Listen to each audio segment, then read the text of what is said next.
The City of Barrie is in the process of redrawing its ward boundaries. Currently, the city has 10 wards, split equally between north and south part of the city. However, both options favored by the council, option 1 and option 2B, would eliminate one ward from North Barrie and allocate 6 wards to South Barrie. If council were to accept one of these options and to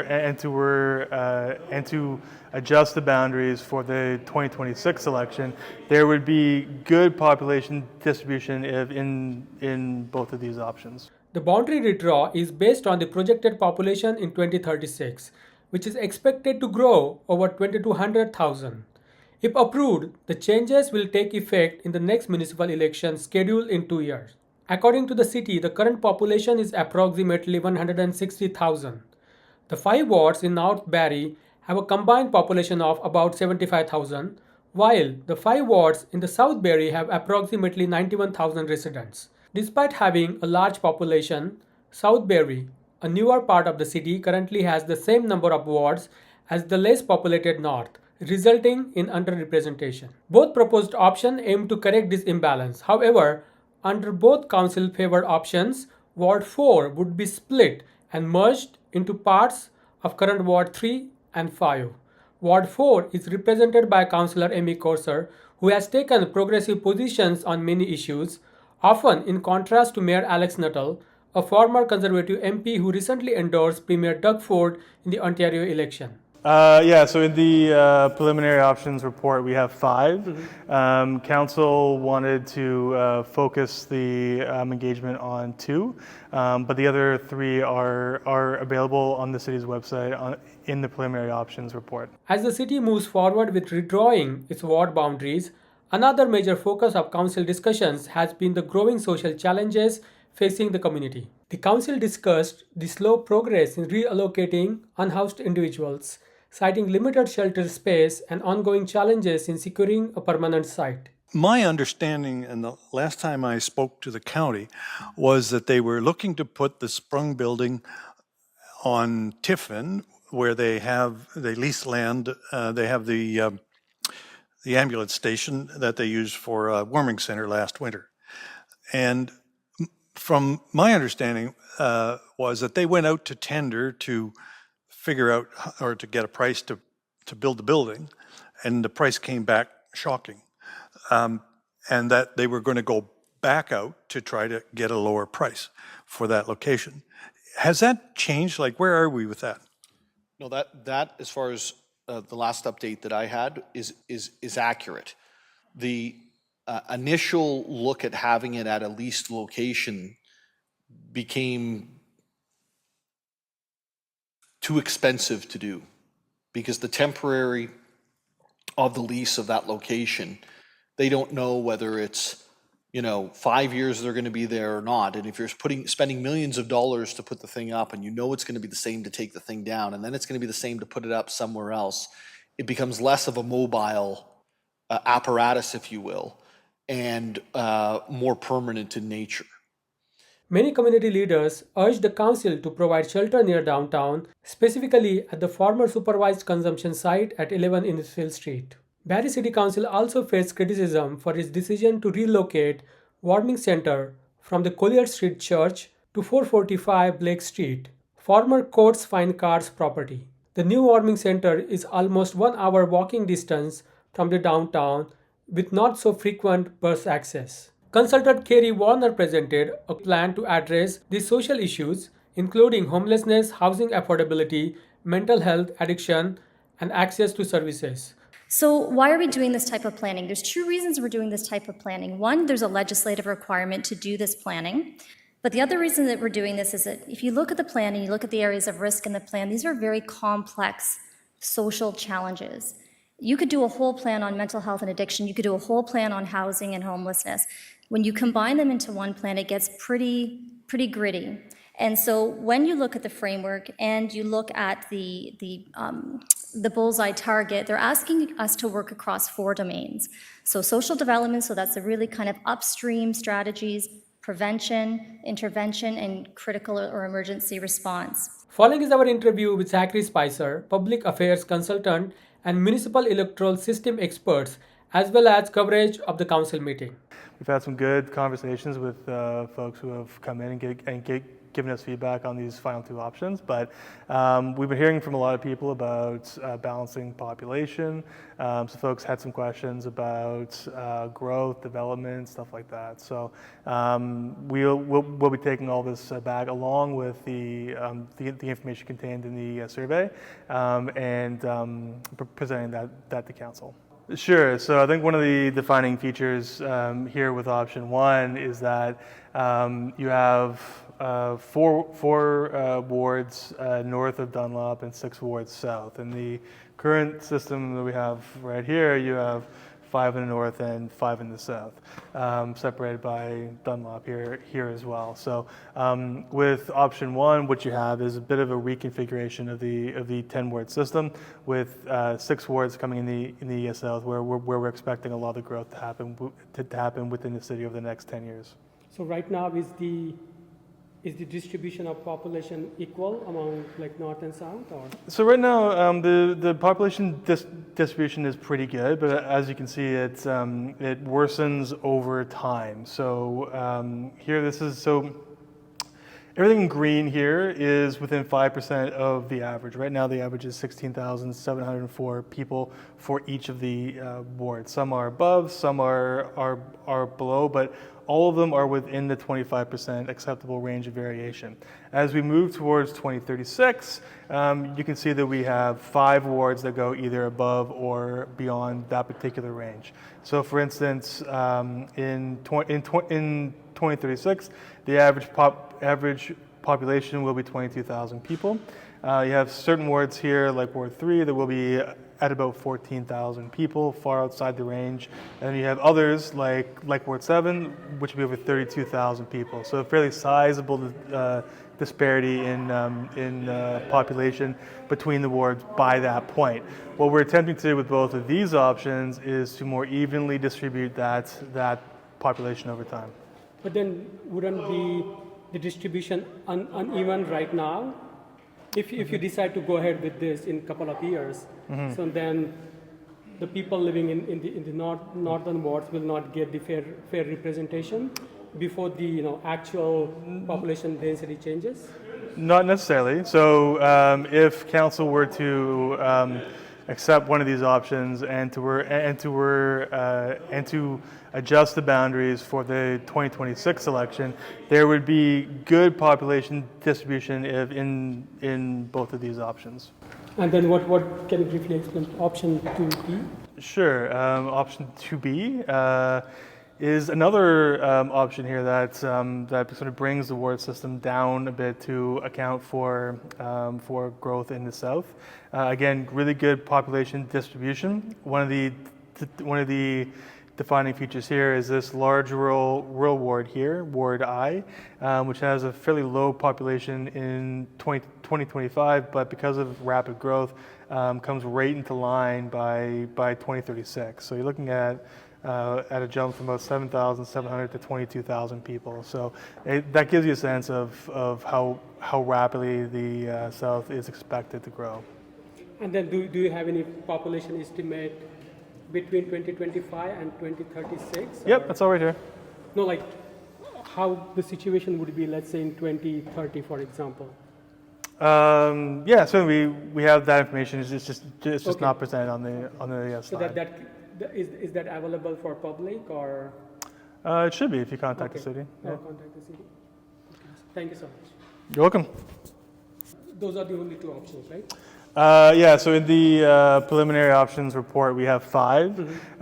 Council wanted to focus the engagement on 2, but the other 3 are available on the city's website in the preliminary options report. Yeah, so just last was like, so the selection of option 1 and option 2B was that the council's decision to, okay. They wanted to sort of to focus participation on both of these options. With that said, all 5 are under review. So so they could pick any 5 of them. They could pick the status quo. It's something that will be a decision for them. And I'll ask the CAO, is there anything that you'd like to update us on any of the items? The items are, as you know, the Performing Arts Center, Sports Field, Lakehead University, Rec Center, Cadets, South Shore, and Library. Thank you, Mayor Nuttall. Members of committee, Mr. Hughes, I believe, has a brief update. Okay, Mr. Hughes, over to you. Thank you. Boy, woke myself up there. Members of committee, work continues to advance and council's identified strategic priorities. Schematic design work continues in the Performing Arts Center as well as the Sea Cadets Hayter Center expansion project.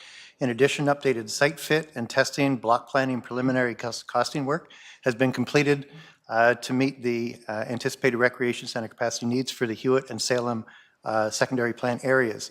Staff reports related to the Performing Arts Center and the recreation centers will be brought forward at the next general committee meeting on June the 11th. Staff were scheduled to bring a report related to the Sea Cadets project to the same general committee meeting. We need additional work to finalize that to ensure that we're solid on our costing. So we anticipate having that work done before the August general committee and council meetings. Design development work on Lakehead University's downtown campus is proceeding quickly with continued input from Lakehead's academic team. Our consultants and contractors are finalizing space layouts to meet the university's specific needs. The team is developing detailed design plans in phases and targeting to have the first set of building permit plans completed and ready for submission by mid-June. So a couple weeks from now, we're moving along really quickly. Subsequent packages will follow throughout the summer months. The team is following these parallel workflows to ensure that the longest lead portions of the project can be started first. And then funding and operating agreement discussions with Lakehead's executives are expected to continue through the summer months. Perfect. So there's lots of information in there, key pieces. Rec Center and the Performing Arts Center are coming forth to the June 11th meetings. The cadets piece is going out for further review and consultation, as I understand it, and we'll be aiming to get back for midsummer for our meeting. Is that correct? That's correct. Amazing. Thank you. And I know you guys are, you folks are moving at lightning speed on this, so I want to say thank you for that because there's a ton of work to be done, but it's moving through, and we can see that. Are there any questions for Mr. Hughes that anyone would like to? Over to you, Deputy Mayor. Thank you, Mayor Nuttall. And other Mr. Schmidt or Mr. Hughes through you, if you don't mind. With the library, it was just kind of brushed across there. The city's looking at potentially 2 sites, if I remember correctly, and one being city-owned and one being a third party. Do either of these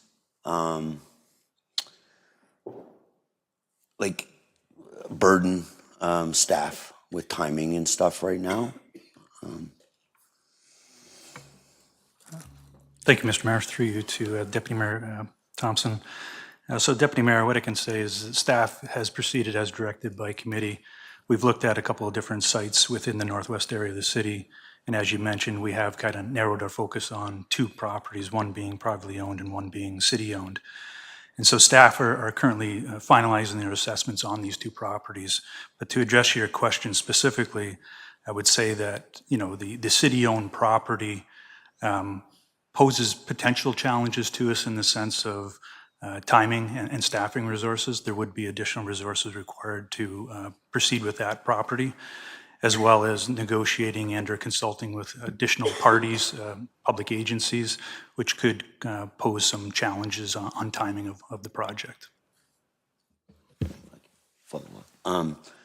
Yeah, and thanks. You actually had a few other questions, but you've kind of answered them. This council has lots of construction that are community projects and stuff. And I'm afraid that, by adding, constant on projects that, that we could do maybe with a different option and stuff like that. So considering what you've said, would you say that the privately owned property has significant less risk than the publicly owned? Through you, Mayor Nuttall, to Deputy Mayor Thompson. I would say that the city-owned property would pose some challenges from a timing and resource perspective. And so if council's looking to proceed in a timely fashion, I would suggest that the more desirable location would be the privately owned property.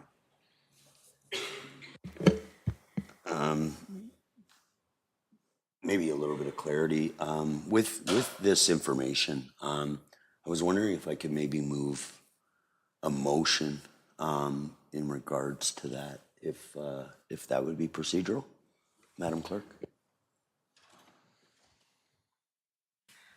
Through Mayor Nuttall to the Deputy Mayor, yes, you may move a motion at the committee. And thank you for that, Mr. Schmitz. So my motion would read as followed, that staff and corporate facilities be authorized to negotiate a lease agreement with the property owner in the Northwest Barrie for the purpose of locating and construction a boutique library to be executed by the mayor and the city clerk in form acceptable to the Director of Legal Services and General Manager of Community and Corporate Services. 2, that corporate project be created and be funded by the Development Charge Reserve and financial contributions available by the Barrie Public Library Board, and that staff and corporate facilities report back to council via confidential memorandum detailing the final location, terms, and conditions of this agreement.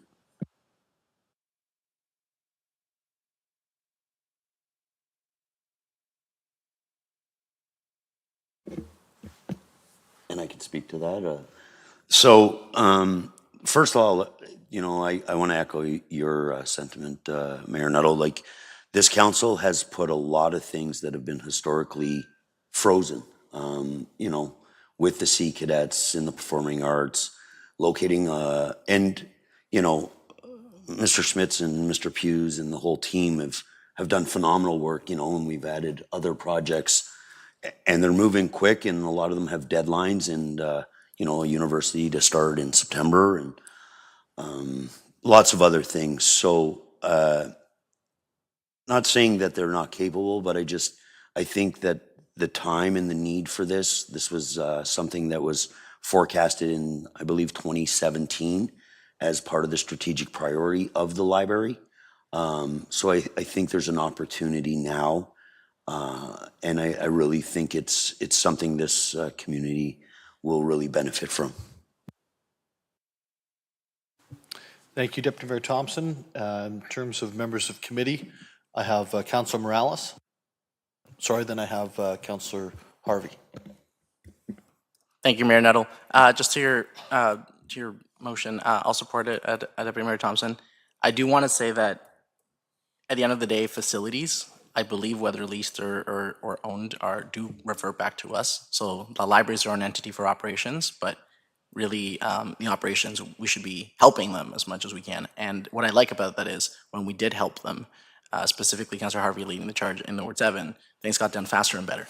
And so that supports your sentiment. It's just at the end of the day, we need to be guiding them.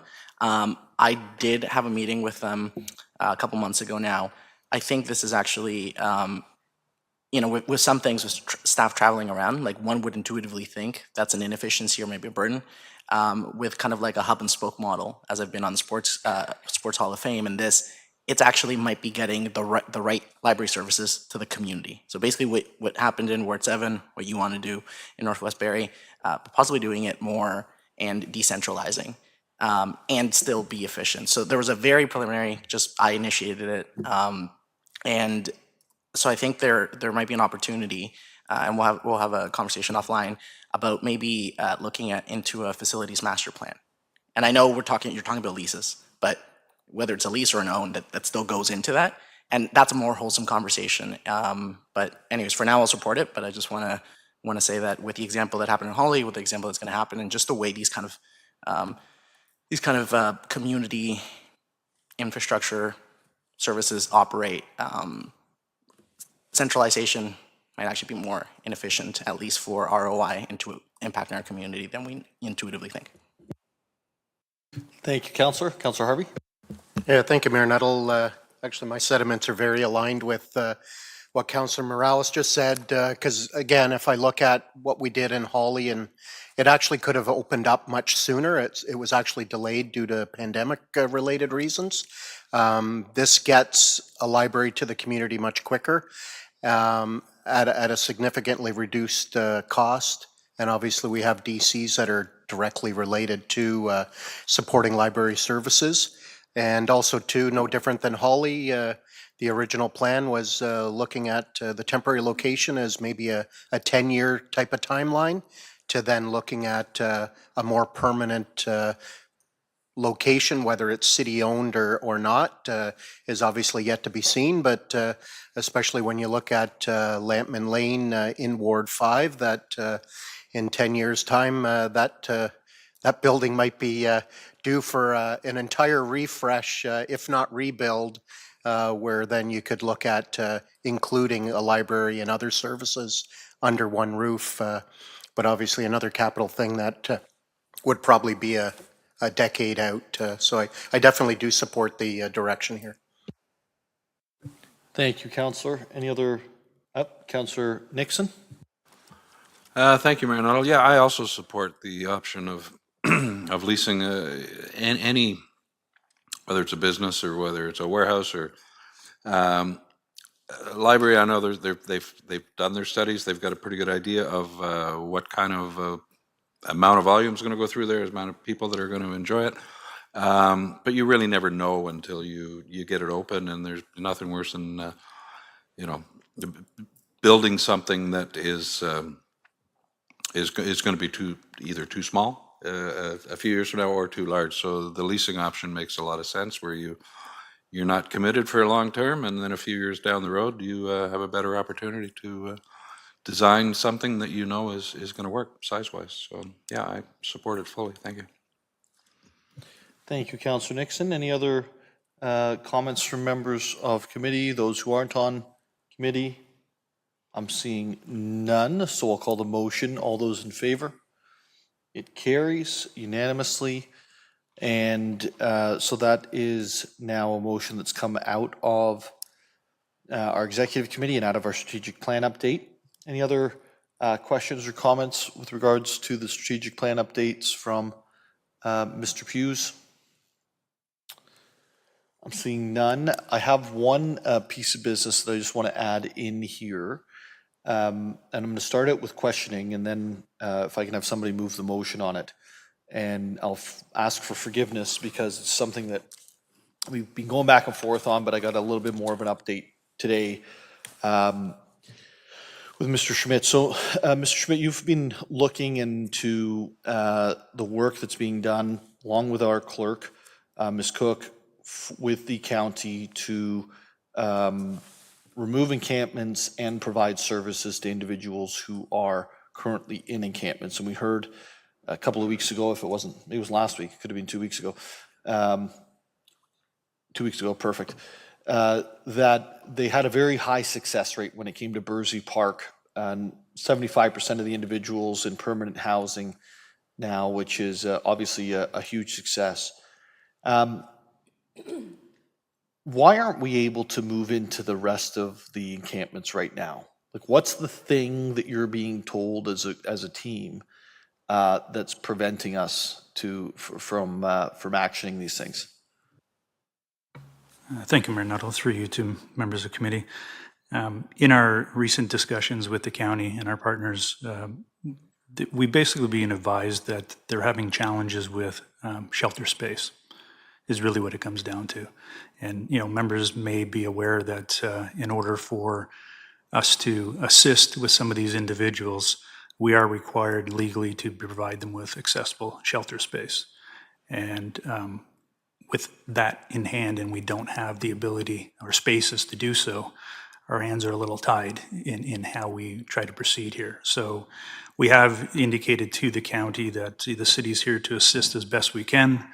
We're understanding that they have a number of properties that they're trying to move forward. And if there's anything that the city can do to try to assist with that, we will, to the best of our ability. But beyond that, that's the message that we're being provided at this stage. Thank you. Madam Clerk, any conversations you've had with the county that would go outside of that, or all of these conversations we're having from different departments are consistent?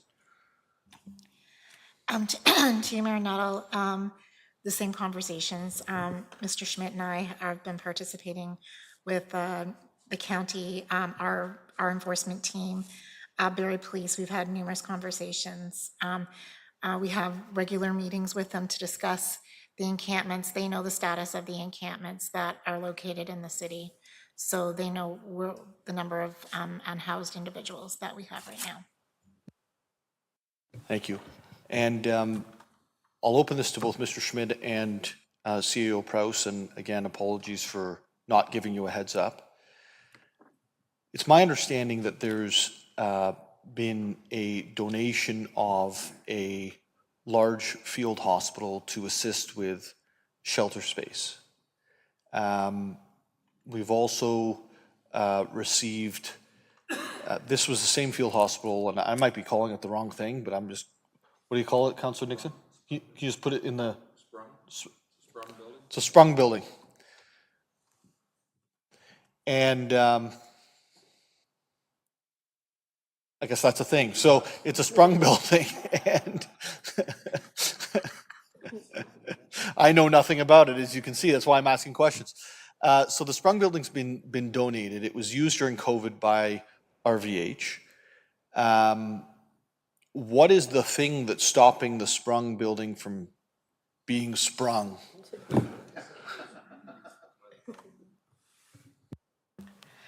To Mayor Nuttall, cost to the county is a big factor.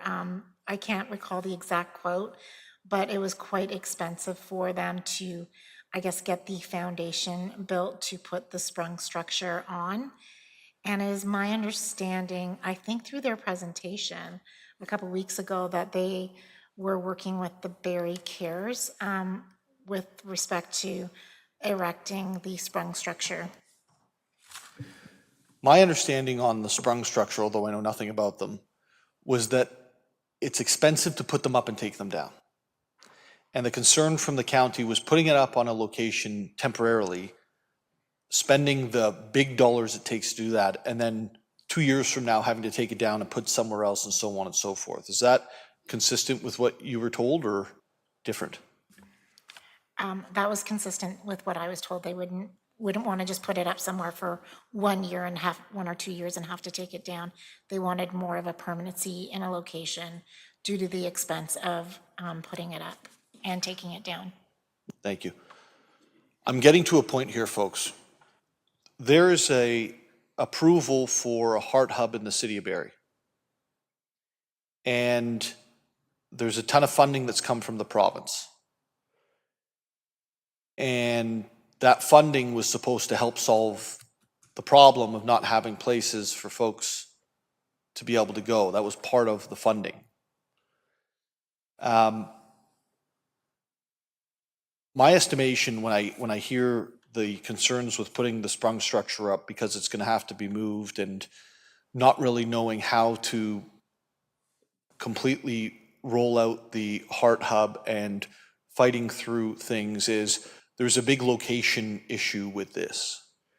And perhaps I'll move to CEO Prowse, because you're where the political hits the bureaucracy, if you will, and I don't mean that in a negative sense, but the public service. And you kind of walk and straddle both worlds. So I would ask you, like, is there an issue finding a location for these services at the moment that works inside of the City of Barrie permanently? Through you and to you, Mayor Nuttall and members of committee, I think the county really should speak to that for themselves. But I would say that in our discussions with the county, it has been challenging as you have personally spent a lot of time communicating with our neighbors, the lack of land in Barrie. This is one of those byproducts. This is sort of a niche type use, which I think the county has struggled to find a good fit. I know they've looked at many properties, I think in consultation with yourself. I don't think we yet have an application from them for a specific location, which leads me to believe they just don't have one yet. So I think there are a number of factors at play, but certainly the availability of land for a structure of that size, for that type of use is a challenge. And I think that, we're seeing what that is the county is continuing to struggle to find a location that they can utilize. Thank you. Mr. Nixon, I apologize going to you, but you've been working with Barrie Cares. Yes, I have. Yeah. Are you finding the same issue for Barrie Cares, who are trying to consolidate some of the services into a single place? Is there an issue with regards to availability of shovel-ready land? Yes, definitely. From two different angles or perspectives, I guess. One would be, some of the smaller locations where, it could suit maybe, 50, 75 beds, whatnot, and some services, as well as their ultimate goal of more of a campus of care where you have permanent structures. Many service providers located right on the property. So yeah, and yes, for several months now, there've been many different properties come up, and we look at them, and the county looks at them, and some have many good reasons, and some don't. Depending on how it's zoned or just the type of property it is and where it is. It needs to be on a transit line for one. But yeah, it's probably the biggest issue they're facing right now, and have been for the last, I guess, year and a half that I've been involved with it. Yeah. So before I go to others, my point is this. And I saw Councillor Rietma first, and then I'll go to Councillor Harvey. We are in a position where one of the number one things that we all hear about, whether it's going online and looking for it, receiving it in your email boxes, getting phone calls about it, passing comments when we're all at social events, is the effect encampments is having on our neighborhood parks, right? We know what the answer is to it because the county just came and brought a great presentation, gave us great data, something that I will remind everybody we asked them for a year and a half ago, I guess now. When I asked the question to the county, and I want to be fair here, when I asked the question to the county about really about land, and I was saying it in as nice a way as possible, it was basically like, well, can't really go there, can't really answer that, don't really, that's kind of a political question, and it is. And I think that's kind of exactly the type of thing that we need to be figuring out inside of this executive committee. And when we put this forward, I think it was Councilor Morales added other business, or somebody, I think it was you, said that the executive committee needed to be able to expand beyond these specific things.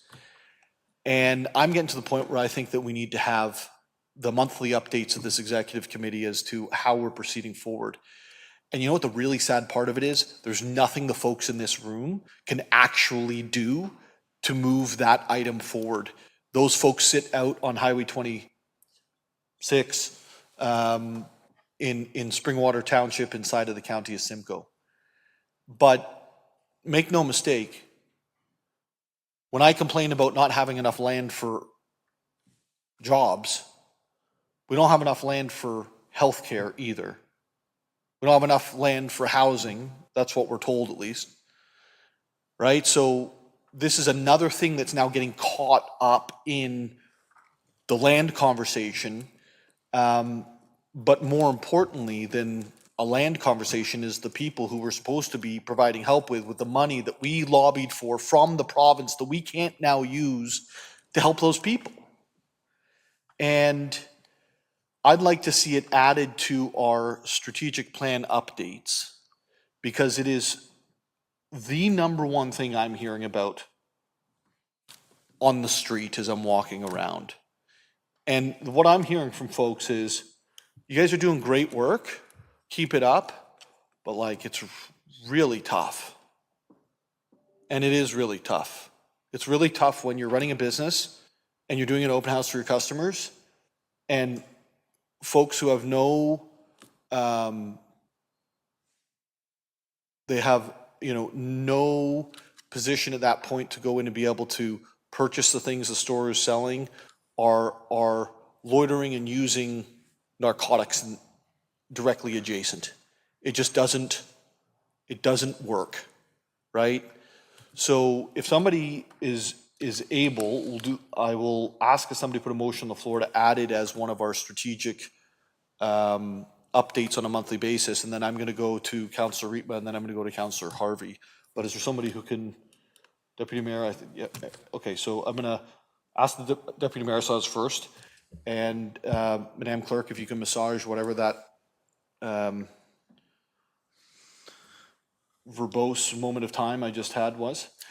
And I'm going to go over to Councillor Rietma. Okay, I'll try not to be verbose. And I agree with you. I think we definitely should be talking about encampments once a month and seeing where we can make that move. Now, my understanding, and the last time I spoke to the county, was that they were looking to put the Sprung building on Tiffin, where they lease land. They have the ambulance station that they used for a warming center last winter. And from my understanding was that they went out to tender to figure out or to get a price to build the building, and the price came back shocking. And that they were going to go back out to try to get a lower price for that location. Has that changed? Like, where are we with that? No, that as far as the last update that I had is accurate. The initial look at having it at a leased location became too expensive to do because the temporary of the lease of that location, they don't know whether it's 5 years they're going to be there or not. And if you're spending millions of dollars to put the thing up, and it's going to be the same to take the thing down, and then it's going to be the same to put it up somewhere else, it becomes less of a mobile apparatus, if you will, and more permanent in nature. And so they are going through that process, and maybe they come back with a lower amount and they say, yeah, we can put it up for 24 months and then take it down and go somewhere else. But that is not what we've seen in terms of reporting so far. Thank you for that, Mr. Mayor. And I'm just wondering, do you have any information on how long the lease was? Because my understanding from the county was that they had extended the lease and that they were satisfied to go ahead, but it was just a money problem. So, which is yes. So they had extended it. The money problem is that they extended on their current location where they had the paramedic, and then they asked for an additional lease to the adjacent property. And the report back that we've been told, and maybe we can get more information on before the next executive meeting, because I think this would be a great answer, is that it still costs prohibitive if it's going to be moved at all. And the idea of the building is that it's actually going to be. So I think there's a whole lot of work to do on it, but my worry is we weren't even able to spend the money to clean up the encampments because of the timing of the election, because of the timing of the ice storm, because of a whole bunch of different things. And I think we've appealed for that money to be extended, to be able to use it, which I believe we had a nod from the minister that we would be granted that. But at some point, all of these things are going to be, okay, Barrie's had your chance, right? And you didn't do anything after you begged for the money, which we did. I did. That was me, right? So at some point, we're going to be held accountable for not acting on something we're not responsible for. And it's just got to start moving, right? So. Yeah, absolutely. I agree with you 100%. It does have to start moving. And yeah, I don't know how we can push the county to get it done. I think that's a subject of discussion, and I think, it'd be great if our staff could somehow, push the county to get something done. And I think they're trying. I don't think this is a criticism of the county. I actually think this is a critique of what is actually available right now and what the ramifications of are of the RFP that came back coinciding with the land availability. And when you put those two things together, you get a project that's kind of not able to proceed at this point. Yeah, Councillor Harvey. Yeah, thank you, Mayor Nuttall, and thank you for raising this. I didn't realize this was kind of spinning in circles, unfortunately, because it is a shame when you consider it isn't a new problem. They've been looking at this for many, many years. So why we're running into these issues now that funding's available is really disappointing, to be quite honest with you. And I see from the release that it just says that the primary hard hub has to be within the city limits, which, as my understanding, and correct me if I'm wrong, would be the location on Blake right now, where the car dealer used to be.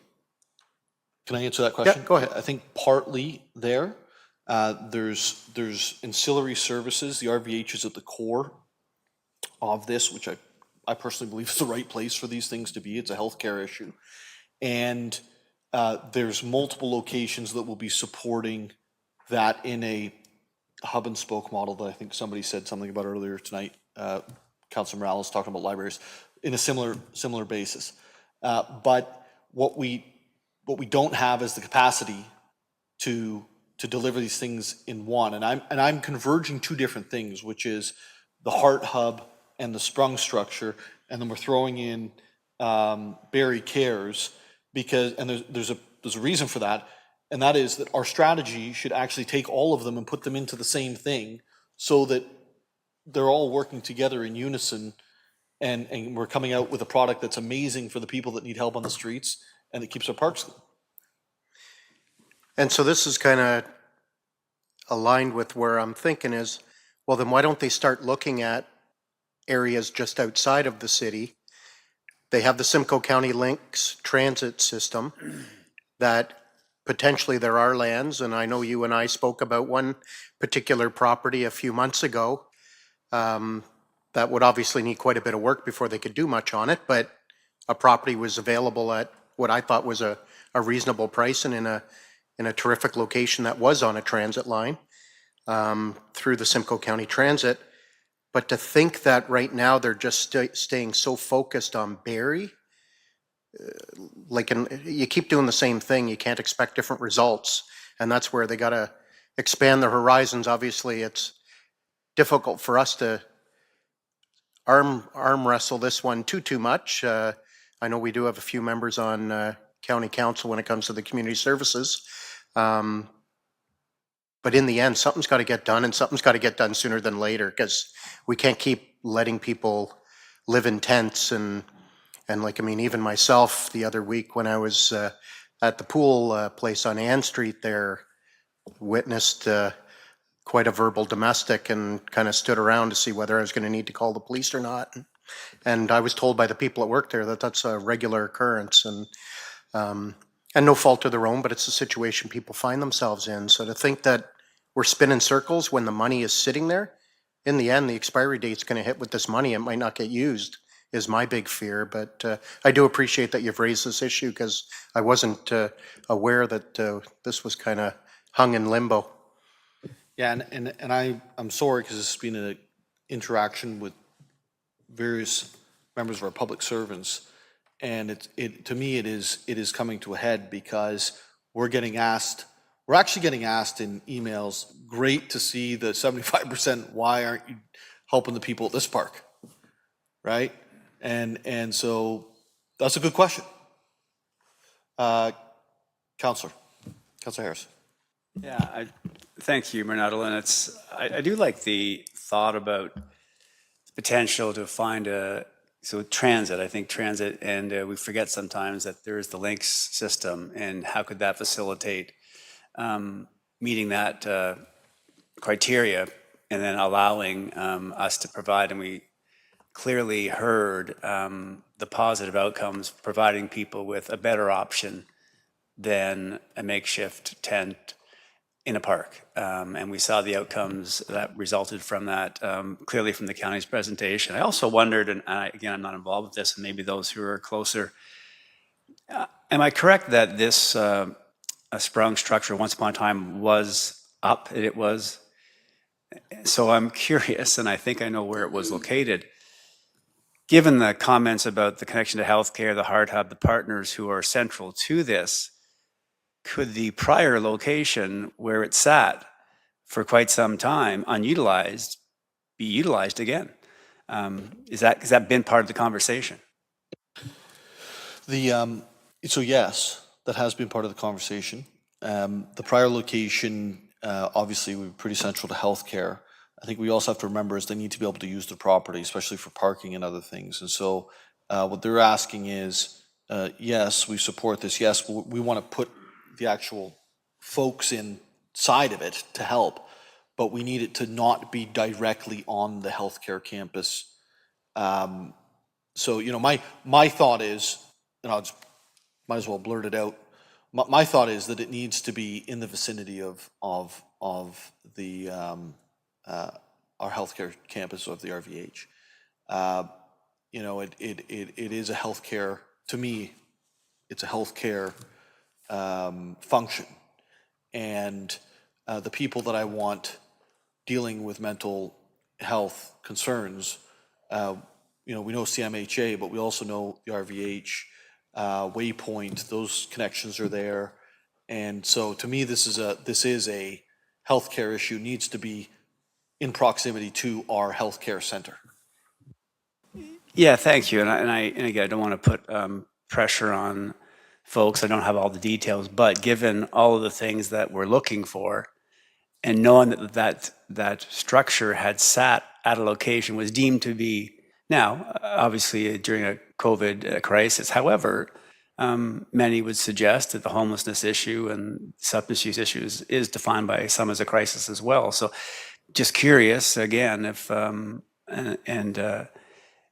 it sat there for quite some time, and I don't know that part of that lot, it's been a while since I've been up there, how significant that lot is to their day-to-day operations, or is it built for overflow or extra activity like COVID, SARS, these kind of things that have happened. So anyway, it's temporary. It's definitely meets all the checkboxes as far as the alignment to the services and the location. And but anyway, I'll leave it at that. But thank you for the consideration. I appreciate the information. Thank you. No problem. Councillor Hamilton. Thank you, and through you, Mayor Nettle, again, I also appreciate the update. I know I've been asking for weeks or months now, too, the status of this through the clerk and the status of the funding that we received for the removal of encampments. I find it wild that it's been this long and we cannot figure out land. I mean, we've received reports as a city in terms of the land space and capacity within city limits. I'm just mind boggled, but I do wonder what role has our staff played with the county in these conversations? I know Councillor Nixon, you've been involved in some conversations, and it just seems like there's, bits of bodies looking at this, but is there a collaborative effort? Have our staff sat down with the county staff, and is that what the clerk and Mr. Schmidt have been doing? And nobody can identify land anywhere. Like, I guess I just want to make sure that is where we're at. We have assessed all areas in Barrie and we have come up with absolutely nothing. Through you, Mr. Mayor, to Councillor Hamilton. So what I can say, Councillor Hamilton, is that staff, Ms. Cook and myself, we meet with county staff and BPS and a number of other agencies on a fairly frequent basis. This morning was the latest. I can speak to the fact that, we don't typically talk about land. That's more, I think, the political piece, if you will. We do speak about, what is currently happening on the day-to-day, how many encampments are currently in the city boundaries, how many individuals are within those encampments, what are we doing to try to assist those individuals. And so my comment earlier about, again, we're struggling in the sense of we don't have space for these individuals to be able to go to. And that goes back to your comment about land and providing for that opportunity. But what I can say is, again, we really haven't touched on the land piece, at least in the conversations I've been involved in to date. And if I may, a follow-up, because I don't think, I mean, we could talk here for hours at what parcels of land may or may not be available, and that's not the conversation I think we should be having, but I do think there should be direction given to staff, like, let's sit down with the county and really start looking at that. But I also just question, what is that gap between the number of encampments and the people in encampments that you guys have had these conversations about and the lack of existing capacity? What's the difference there? What are we actually, how much space do we need? How many hotel rooms or pop-up, whatever it is we're erecting, what is that space requirement looking like? What are the numbers that we're actually dealing with? And Mr. Schmidt, if you could also go into what hasn't been stopped at this point in terms of the winter services. Through you, Mayor Nuttall, to Councillor Hamilton. So what I can say is that what staff are aware of, and again, this number could change because it's only what we've been advised of. We're aware of about 10 to 12 different encampments throughout the city boundaries. And collectively, it's probably close to about 100 individuals that we're aware of. And again, that number is likely very conservative because again, there's likely other locations that we're not even aware of yet. When we spoke to the county this morning, I don't want to say there's no space, but I would say it's minimal. So to the extent that we want to try to, look at a property where there's multiple individuals, 10, 20 individuals occupying, I don't think the county's in a position to be able to assist because they don't have that level of space. If it's 1 or 2 individuals here or there, likely they can probably assist. But again, when it comes to the larger numbers, they just don't have the space today to be able to assist. Sorry, Councillor, before you keep on, because I just want to get to your point is, I believe, what is the total demand for spaces due to individuals who are currently living homeless or potentially could be? So if you could expand on the not ending of the services by the County of Simcoe with regards to individuals who are in the hotel program. Through you, Mayor, Mr. Mayor, to Councillor Hamilton. So the other information I can share is that there are individuals still being housed in motels or hotels right now. I'm not really in a good position to be able to advise on what that number is. I can tell you that it's fairly significant, I guess is what I'll say. It's not something that, again, I think we want to share in the public at this stage. It is significant, though. It's a fairly big number in the sense of more than 10. Quite a few individuals that are still in that system that technically shouldn't be in the system or in the motels and hotels program. The intent was that would just be a temporary solution, and that we would be able to provide them a more permanent location, if you will, or permanent shelter.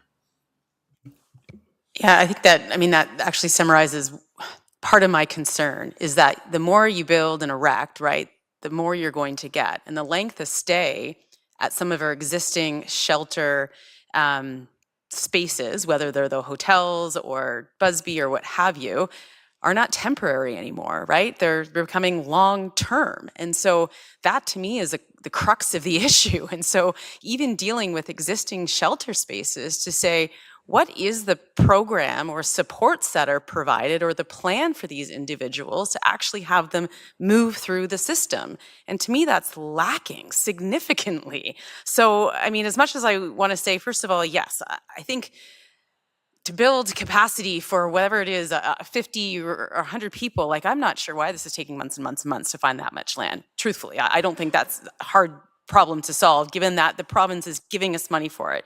But secondly, how much more capacity do we want to build? I think we actually need to look at some of the existing challenges in our existing facilities to make sure that we've got a plan for residents. I feel like we're, and I hate to say this, enabling in some respects, because we're not offering the supports that they need to actually change their way of life and living. So I don't know, I'll stop there, and I hope I'm not being misconstrued. I often am, that I don't have passion or compassion, and I do. But to me, some of these problems, I mean, we just talk in circles, and I don't actually see the work being done that needs to be done to see movement in these areas. So, and I'm not sure where the conversations are happening in a collaborative manner with RVH, with social services, with mental health, with the city, with the county. Yes, it's a lot of people and partners, but we first took term, and I remember the police service chair coming here and talking about this collaborative effort that was going to happen. And I don't know, here we are 3 years later, and I feel like we haven't made progress. So I think if I can provide, I agree with you in your sentiments.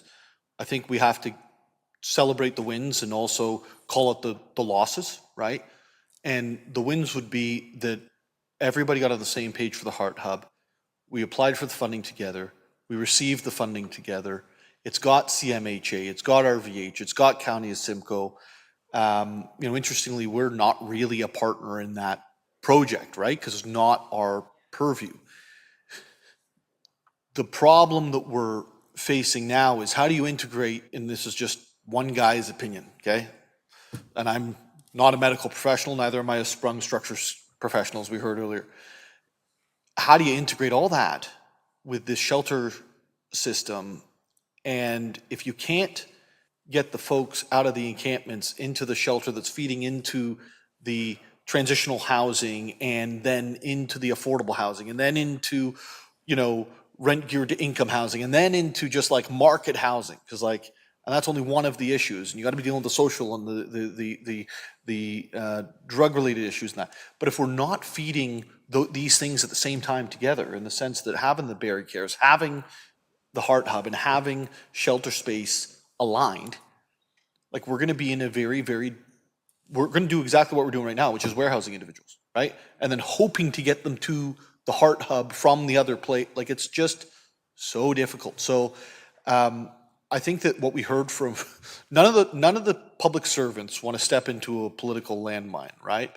I'll say this: there was a couple of opportunities in the south end of Barrie that we identified that could work. The response was from both the county and the social service providers, that is too far from the RVH. So if the conversation is that's too far from the RVH, then my mind goes to, okay, so the RVH is really important actually in this process. So what's near the RVH to provide for these things to happen? Not just the sprung structure, but the whole thing. Then you start looking around. Well, folks, we have an RVH that's, really built for 20 years ago populations. And then we're going to throw a sprung structure in there, but that doesn't really deal with the issue. We've got a Georgian College, which is bursting at the seams, even with the issues we have right now in terms of foreign students. And then you've got residential, and so where is the place? And I think that the public servants aren't going to say, especially from the county, who don't support on paper anything happening in terms of our boundary, they're not going to stand up and say, yeah, we can't find the land for this, so do it there, because that's just the proof point of all the other things, right? And so I think it's incumbent on us to ask our public servants to come back to our executive committee on a monthly basis, give us an update. We can talk offline, and when I say offline, send in your emails of the things that we want to talk about on the subject, because it can't be an hour every time. We had time tonight, and I thought it was inappropriate just based on everywhere I go right now, I'm getting asked this question, and I don't have an answer. And so this is why we have this, to be able to bring these political issues, really provide our public servants the opportunity to do some work on it, and then come back and explain where it's at on a monthly basis, right?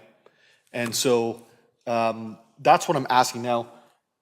I think that we should move on, if I can. I think we should move on, because we're going to get into our 6 o'clock meeting soon, which is affordability, and I want to give everyone the chance for a bio break and all of those things before that. But you did put the motion on the floor? Yes. To add this into our strategic plan updates? Perfect. Madam Clerk, we will rely on your, English, but CAO. Sorry, Mayor Nuttall, I know you're attempting to move on. I think it would be a missed opportunity if this council didn't communicate with the county representatives. We have representatives at the Human Services Committee. Adding this to this committee's agenda is certainly appropriate, but I fear that council will continue to be frustrated because we will present you with information we neither control nor we can directly influence. So attempting to avoid being the human piñatas for this council, if the county's not part of the conversation, it's only half the conversation. So we don't need to solve it here now, but I would encourage that we need to communicate with the county on council's expectations on information, how it's shared, when it's shared, and maybe we can roll that into this executive committee agenda item. Yeah, we do have myself, Councillor Rietma, and Councillor Negussi on the county committee. So when I said offline, that is for sure one of the things that we should be taking into consideration. I'm not sure the county wants to come here each month and tell us how they're not able to do what they are being asked to do, given money to do, right? And they definitely don't want to stand up and say, if we had the land, we'd act tomorrow, right? Because they just become the rationale and the proof point for the problems we're facing in terms of land supply. You know, maybe we should be asking for a report though through our team that's already working with the county. I'm not sure what the response is going to be to that, but maybe that's one of the pieces. But all council needs to think about this and send in your ideas and emails, and we can talk about them next meeting, and then go from there. It's never going to be a bad thing to have good data. So let's move on from there. So I'm going to call the vote for those who are on the executive committee. All those in favor, and it carries. And that's just to add it into the monthly. We're now going to go to the presentations portion, and I'm going to call upon Carrie Warner of Avail Consulting to come to the podium to give the presentation. As soon as Carrie is complete the presentation, we'll move into the whether we need to hold or just approve on consent the update to the community safety and well-being report. So over to you, and thank you for joining us for General Committee this evening. Thank you very much for having me, and thanks to Council for the invitation. My name is Carrie Warner, and I'm the consultant that worked with a fabulous group of people, which is a committee of council, on the refresh of your community safety and well-being plan. If I forget to advance the slides, because I'm notoriously famous for getting so excited about what I'm talking about, I forget that you're not on the same slide as me, please just somebody put their hand up and I will be sure to advance the slide. So tonight we're going to take a few moments, 10 apparently, to look at a few things about the refresh of this plan. The importance and the rationale behind the planning, how the plan was informed, the focused areas of risk in the plan, and the strategies that are identified in the plan. Also, from there, how the plan will be actioned, monitored, and reported on, and then some next steps. See, already I'm behind. Okay. So why are we doing this type of planning? There's two reasons we're doing this type of planning. One, there's a legislative requirement to do this planning, and you can read that on the screen, and you can find that in the Community Safety and Policing Act. And really the role of the municipality is to convene the partners together to develop, prepare, and adopt the plan, and then support the implementation of it, publish the plan within 30 days of its adoption, and then every 4 years review and revise as appropriate as needed. And then to monitor, evaluate, and report on the progress and the impact of the plan. But the other reason that we're doing this is that if you look at the plan and you look at the areas of risk in the plan, these are very complex social challenges. You could do a whole plan on mental health and addiction. You could do a whole plan on housing and homelessness. When you combine them into one plan, it gets pretty gritty. And so when you look at the framework and you look at the bullseye target, they're asking us to work across 4 domains. So social development, so that's the really kind of upstream strategies, prevention, intervention, and critical or emergency response. And they lay out some expectations in the framework around what we're to be looking at when we're doing this planning. So intersectoral collaboration, information sharing, and that's not a bunch of people talking and commiserating about the challenges in society. That's really using data to inform strategy, sharing data, looking at emerging issues or crises or trends, and then the performance measurement piece of it. So really, the goal is to work across sectors to address issues early and improve outcomes for the residents in our community. So as I mentioned, under the oversight and the guidance of a very sophisticated group, many of whom are here either on council or Chair Ferguson is here behind me tonight, our approach included data and records review or document reviews, consultation and engagement, and then setting the strategies. So in the documentation and data review, we were looking at the previous plan, and I can tell you because I've done this across the province, I've done many plans, and everybody created really amazing, ambitious, wonderfully thought out plans right across the province, very well-intentioned, but when it came to the implementation piece, it was tough. It was really tough. These are not resourced plans. There's no money, put behind these plans. And so I think that what we're seeing across the province, and even people like myself, there's a few of us that kind of specialize in this, is that the next iteration of the plans were a lot leaner, very targeted, and we didn't let any strategies get out the door unless there was a lead agency, clear actions, and a way to measure it. And so I think you'll see that reflected in your plans that you reviewed tonight. And then looking at data, and I do want to talk a little bit about data, but I'm going to save it for another slide. Then the targeted engagement of key providers and groups. So some of these collaborative tables that exist in our community that address these areas of risk, like the Poverty Reduction Task Group, the Ontario Health Teams, the Child, Youth, and Family Services Coalition of Simcoe County. It's a bit of a mouthful. Every time they rename, they somehow make it a little longer. And then moving from there, we did online surveys with residents and providers.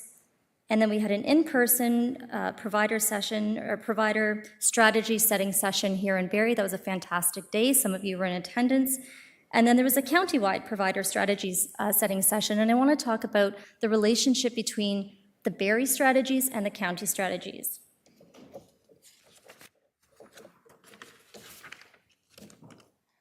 So the focused areas of risk in the plan you see up there: housing and homelessness, mental health and addiction, and access to services, you could say supports and navigation. These appeared in your previous plan. We've called them out a little clearer in the refresh of the plan. And, they remain relevant. We know that, even post-COVID, these issues have just grown. The data tells us that, people tell us that, providers tell us that. We know that this is kind of burning in our communities. So from there, moving into the strategy setting session, I just want to take a few moments on this slide, and then I'm going to jump to the next one that kind of details this slide out a little bit more. So the plan clearly lays out strategies, very, very specific strategies and county-wide strategies. So the Barrie specific strategies are strategies that at this point we will only see happening in Barrie with Barrie partners, Barrie residents, Barrie services. The county-wide strategies doesn't mean that they're necessarily all being led by the county. It means that they are going to appear in each of the 6 CSWB plans that are being refreshed across the county. So Barrie has a plan, and then the rest of the county is kind of divided up into subregions following the natural boundaries of like OPP detachment or police detachment. So even though they're county-wide strategies and they appear in each of the plans, they're going to have local application. So how it looks in Barrie might be the same strategy, but it might look very different in Aurelia and area, because you have different providers, different partners, different needs. So these are the same strategies. They're just detailed out with a lead agency. And just highlighting some, I'm not going to read through the actions because I don't have that long. I'd love to get right into it because I'm pretty excited about this kind of work, but I'll keep it clean and tight tonight. So under a county-wide strategy around strengthening pathways out of homelessness, that is actually being led by the County of Simcoe, and they're really focusing on prevention supports and reduction strategies. And if you look in the plan and you read the write-up of that, you'll see there's a safety component of that too, a safety component from people who are experiencing homelessness, real safety, safety around, violence that they're experiencing on the streets or in shelters or in warming centers. And then there's the safety of people who are not experiencing homelessness, but they feel unsafe in community. And that certainly came through in the surveys that we see, and also even some of the other data that we looked at. Another housing strategy that is Barrie specific is really around, convening this collaborative table, and that's really focusing on increasing the supply of housing options for minimal income earners. So hesitant to say affordable housing or deeply affordable housing because even to me, those definitions get a little bit blurry. So I think the focus and the language that was really kind of rang through was the minimal income earners. The next strategy is under mental health and addictions, and that is a county-wide strategy, but we'll have local application in Barrie, and that's really around focusing on transitional age youth. So that's youth age 12 to 25, and better connecting the providers and services to reduce gaps and improve outcomes for that population. The next mental health strategy is a Barrie-specific strategy. It's being led by the Barrie Area Ontario Health Team, and that's really at looking at the alignment at the provider level for those that are providers that are offering mental health and addiction outreach services here in Barrie. The next strategy, this one could fall under housing and homelessness, it could fall under access, it could fall under mental health and addictions. A lot of them could fall under different categories, and that just speaks to the interconnected needs of the resident population that are struggling with some of these social issues. Is Barrie Cares, and that's looking at the building, the campus of care. So that's taking a kind of a tri-sector approach to address some of the kind of the burning needs around the homeless population here in Barrie. The next is led by the police, and that is an existing strategy. That led by the police, and that's the creation of the social service community campus. So that's really kind of a co-location uniting of partners around some of those determinants of health and some social conditions that could lead to justice involvement. So that's a kind of a physical strategy, a co-location of these supports and services. And then the last one, the County of Simcoe, that is a data strategy. And so that data approach is really, that really kind of rang through loud and true in the first iteration of these plans, that we didn't do a great job kind of provincially around the data, because people collect data and they have great data, but even among your mental health providers, they're not all using the same system, so it's not an apples to apples. So we need to get a little clearer on how we're kind of tracking and trending the health of the population around some of these indicators around community safety and our well-being. So, how this plan will be actioned, monitored, and reported on. So as I mentioned, that there is a lead agency for each of the strategies, and it will be their role or their job to coordinate activities and track progress and then report the progress on to the most appropriate committees. And in the first year, what that's going to look like is, they're probably going to clarify the rules. Some of these strategies are up and live, because really what you want to do is you want to kind of build on the momentum of existing strategies, scale, and spread if possible. And so some of them are underway, some of them are not underway. And asking them to identify clear performance metrics for themselves that they will be reporting on year over year. And that's how you will be able to know when you receive those reports if we're moving the needle in the right direction on the strategy. So I have here that it's anticipated that Council will receive progress reports annually, but that's really the determination of Council, is how often you want progress reports and then communicating that back. Which brings me to the next part of kind of the responsibilities of Council with regards to this. And as I mentioned at the beginning, it's really, this has been tagged to municipalities, and so to ensure that there is some type of determination around membership composition to kind of keep this work moving forward. So having that subset, or whoever that might be, I would say that as you're doing that, you want to reference the legislation on that, because there's some very clear, thou shalt have this, thou shalt have that. So there's some key partners that you're going to want to have, but making sure that that is determined fairly soon, because this work for many of these strategies is already underway, and we'll be looking at from July 1st on how they convene, and then they will want to know who they're reporting back to. So we'll want to set a bit of a structure in place for that. So the proposed next steps, so pending any edits from Council tonight on the report that's been put forward, or the plan that's been put forward, that the plan be adopted on or before July 1st, 2025, and once it's adopted, that it be posted digitally within 30 days of adoption. And as I mentioned before, that the oversight group should be identified as soon as possible. Sorry. Oh, see, I almost made it, thank you. And that concludes my presentation. I'm happy to take any questions. Thank you so much for the presentation. We'll open up for questions and go from there. If there's no questions, we'll go right into the holding or approving of the plan. I'm seeing no question. Oh, I've got one question from Councillor Hamilton. Sorry, excuse me. Thank you, and through you, Mayor Nettle, thank you for the presentation. It's great to hear, and great to hear this coming together. I'm looking forward to actually enrolling and the work being done. Just in terms of the updates, so the annual updates, at what point then, or how is it determined or decided if we want more frequent? Like for me, annual is pretty lengthy. It would probably be more opportune to receive quarterly updates.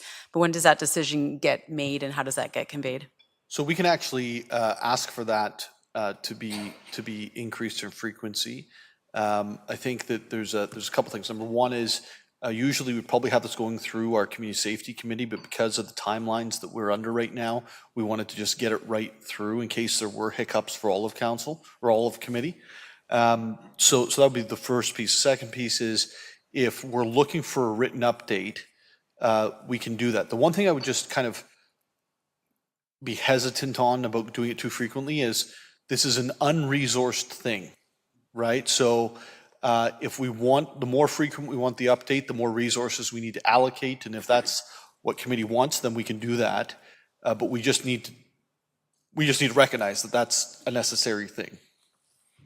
Yeah, I would agree. I'm not looking for weekly or monthly, but I think quarterly probably made more sense than annually. I'm just mindful of the last community report that none of us were even aware existed. There was no monitoring of it. There was a lot of work done that went into a report, a lot of collaboration, and nothing came of it. So I do not want to be in the same position in the next year or 2 years, so I want to avoid that. And sorry, if I have one more question just to ask, in terms of the governance structure and all the participating bodies, are there any residents involved in any aspect of this in terms of like input or? Yes, certainly for the development of the plan, there was the online community survey, but I think going forward, I think the important piece of this going forward is what you do with the implementation time and the strategies. And so you're going to have these partners that are going to be leading these strategies. And I think it's incumbent on them they're the most connected to some of the people that are experiencing this. And so I think you want to have some diverse perspectives. And we had a conversation about this even, at the last meeting, I don't know if that was, I guess, last week, is not every voice is represented in the plan.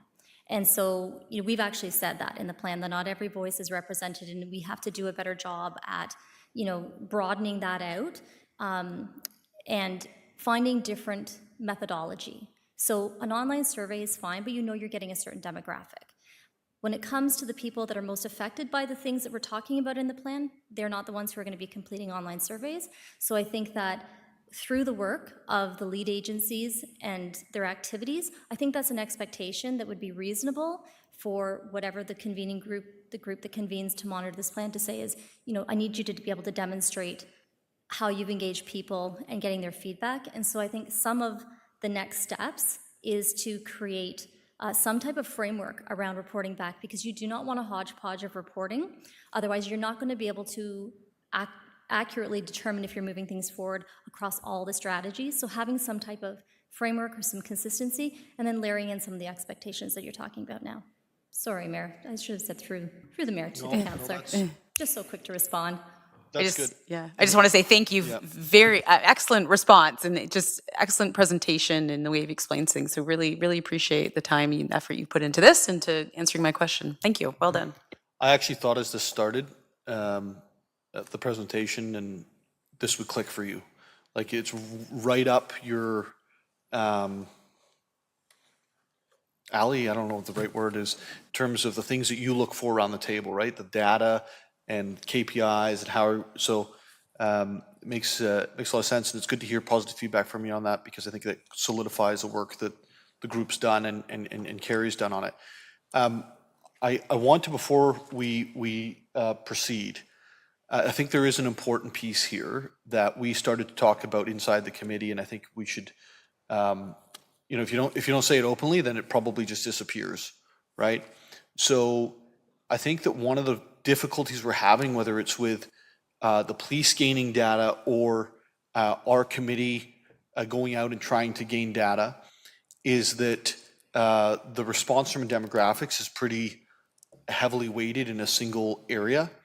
And correct me if I'm wrong, Carrie, but it was heavily female. 84%, Mayor. 84%, and heavily white. And so, that's not representative of the entire community. if you think about the makeup of our community, we need to find ways to be getting everybody's input into these types of things, because what we're identifying here is how to move forward and to allocate leads who will allocate resources to meet specific goals.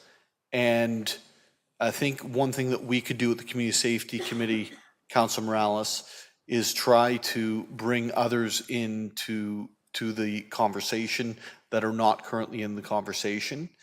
And part of this is it's incumbent on individuals getting involved, and part of this is it's incumbent on those of us who are in office to help get people involved. And so it hopefully we'll be able to have a cross-section that's more representative of the community as we go forward. I didn't see any other questions. Oh, Councilor Morales, yep. Thank you, Mayor Nuttall. As an extension of your point there, Ms. James Reed, do we have flexibility with how we market this to engage more people, different types of people into the feedback? Here's what I mean by that. A couple years ago, Barrie Fire wanted better representation. So they marketed, they advertised, I'm sure the details are extensive, but two that stood out for me is they marketed to female candidates. And they marketed, I remember being like pleasantly surprised. I'm like, oh, they're actually posting it in the very extensive Filipino Facebook groups in town. Like, do you know someone who has studied this or has the NFPAs or was thinking about it? So they went aggressive. This was 2021, 2022. So I've noticed that kind of outreach even, so do we have flexibility in how we market this? Not only that, but also the language. Very respectful to, you didn't come up with the name, so I don't, respectfully stated, Community Safety and Wellbeing Plan is a great name that captures everything, but that doesn't trigger people's concerns. That's what we want to do, community safety and general well-being, general well-being. What might trigger an emotional response, and that's how marketing is effective when you get an emotional response is, gangs, it's crime, and there can also be a positive spin to it, like, do you have an idea on how to make Barrie safer? Share your idea on how you can make your community safer, right? So we got that when we got the funding from the Fed. So I guess my question to staff is, do you have flexibility in how you phrase it? Not in a sense to be negative, but I can just picture this if this was on a radio show host. I'm just gonna step in because I think that's a conversation that needs to happen. But I think that's a conversation that needs to happen through your committee, in the sense that working with Ms. James Reed to bring in the folks and to have a strategy that brings the folks in. I'm not sure that your question, in fact, I'm sure that your question doesn't meet what was proposed here for tonight. You're talking about going forward. Mm-hmm. What we have the presentation on the floor right now is what was done. Fair enough. I was just inspired by your comment. So we're both in the same boat. You're 100% right. We'll both get the time. Yeah. Yeah. So, okay, that's a conversation for a later time. But yeah, it's about engagement. 100%. Thank you, Councillor. Any other questions? Councillor Harris? Thank you, Mayor Nuttall, and I appreciate the presentation. Ms. Warner, I do like your approach as far as making this meaningful and manageable, because you're right that something of this scope can easily be a great document that sits on a shelf and doesn't get, especially with no resources, doesn't get activated. I was kind of wondering as far as enablers, where there was funding, and maybe this is for the committee members or staff, we have the Brighter Futures grant that was provided to municipalities last two fiscals, and I'm hopeful. Maybe I'm answering my question, but are there elements, if we get funding opportunities like the Brighter Futures, do we see that as being able to be activated, to advance efforts in this community safety and wellbeing plan? I'll put that through to our CAO.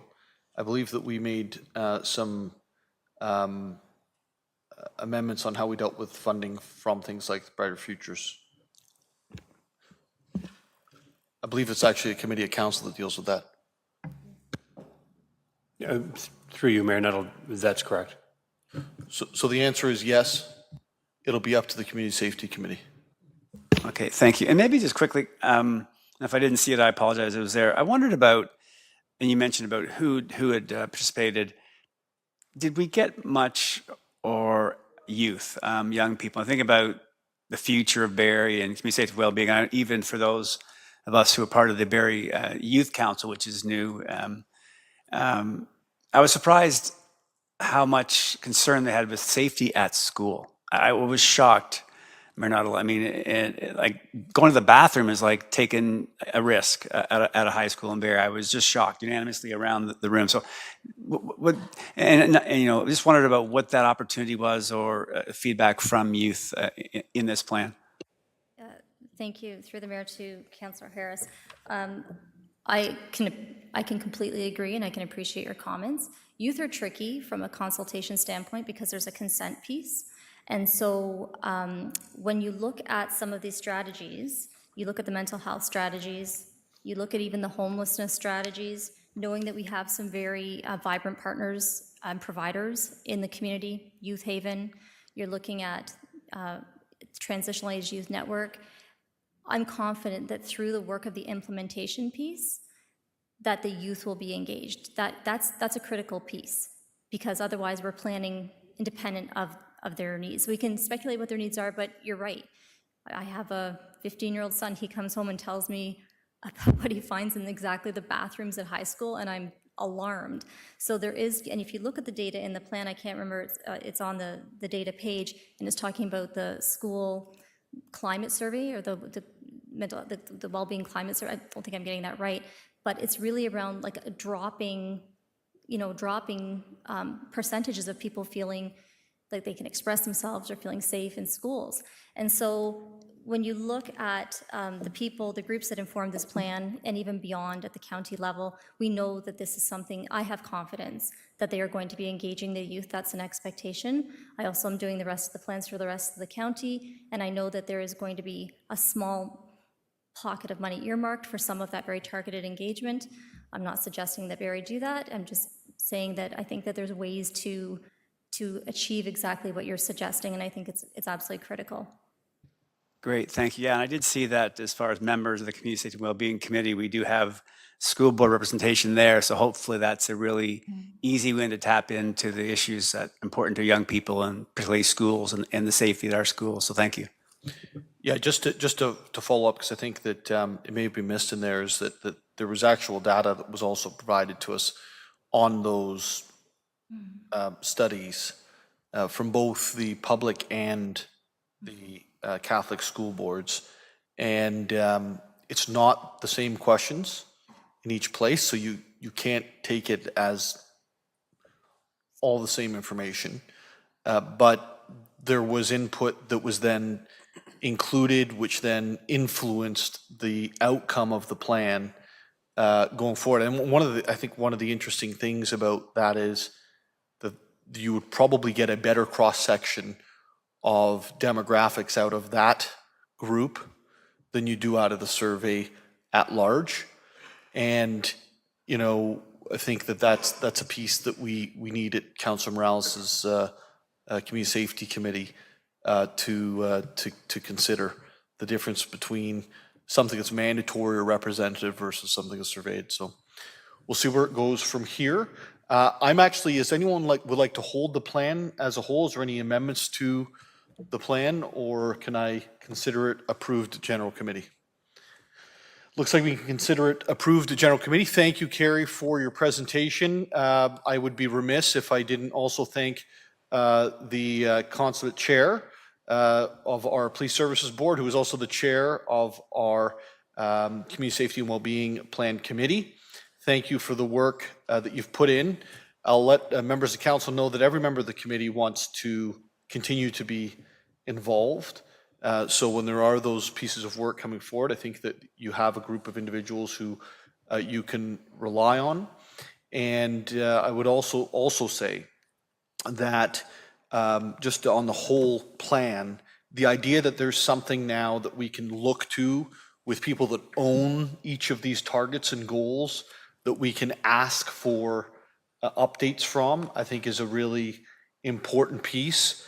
What you'll notice when you went through it is the City of Barrie is actually not responsible for much, because we're not responsible for social services. But what we are responsible for is making sure that the affordable housing piece gets through our city very quickly, and that we do everything we can to incent that affordable housing piece. So thank you, and we hope you have a wonderful night. Thank you, and congratulations on being one of the first municipalities to get your next plan approved. Thank you. You left out that